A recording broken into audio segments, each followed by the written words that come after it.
আসসালামু আলাইকুম। অষ্টম শ্রেণীর শিক্ষার্থীরা কেমন আছে সবাই? আশা করি সবাই ভালো আছো। শিক্ষার্থীরা খেয়াল করো, তোমাদের স্বাস্থ্য সুরক্ষা বইয়ের 82 পৃষ্ঠে দেখো একটি ছক দেওয়া রয়েছে। এই ছকটা শিক্ষার্থীরা তোমরা কিভাবে পূরণ করবে দেখো।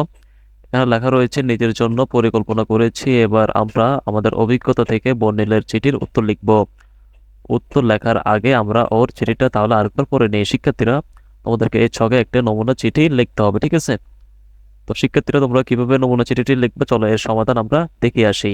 শিক্ষার্থীরা খেয়াল করো, তোমাদের নমুনা চিঠির উত্তর তোমরা কিভাবে লিখবে তার সমাধান আমি দিয়ে দিয়েছি। দেখো তোমরা এইভাবে লিখবা। প্রিয় বর্ণিল তো লেখা ছিল, তারপর তারিখটা এইভাবে একটা নমুনা তারিখ দিবা।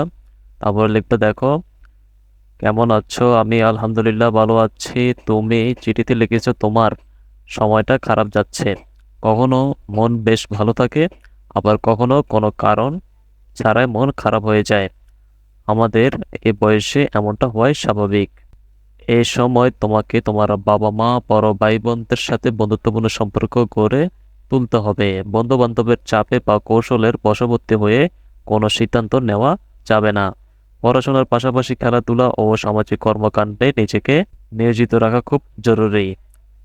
খারাপ বন্ধুদের সাথে মিশে মাদকে আসক্ত হওয়া যাবে না। প্রজনন স্বাস্থ্যবিধি মেনে চলতে হবে। নিয়মিত পানি ও পুষ্টিকর খাবার খেতে হবে। পরিমিত ঘুম ও বিশ্রাম এই সময় খুব প্রয়োজন। এই নিয়মগুলো অনুসরণের মাধ্যমে আশা করি তোমার সময়টা ভালো কাটবে এবং মনও ভালো থাকবে। আশা করি তোমার আগামী দিনগুলো ভালো কাটবে এই প্রত্যাশা শেষ করছি। এইটি তোমার বন্ধু স্বপ্নিল। শিক্ষার্থীরা তোমরা নমুনা চিঠিটি এভাবেও লিখতে পারো। আশা করি শিক্ষার্থীরা তোমরা নমুনা চিঠিটি কিভাবে লিখবা তার সমাধান পেয়ে গেছো। পরবর্তী ভিডিওগুলোতে শিক্ষার্থীরা আমরা 83 পৃষ্ঠে দেখো একটি ছক দেওয়া রয়েছে। এই ছকটা তোমরা কিভাবে পূরণ করবা তার সমাধান নিয়ে আমরা হাজির হব। পরবর্তী ভিডিও ক্লাসটি পাওয়ার জন্য শিক্ষার্থীরা তোমরা আমাদের চ্যানেলটি সাবস্ক্রাইব করে রাখো, যাতে পরবর্তী ভিডিও ক্লাসটি আপলোড করার সাথে সাথে তোমরা তোমাদের মোবাইলে পেয়ে যাও।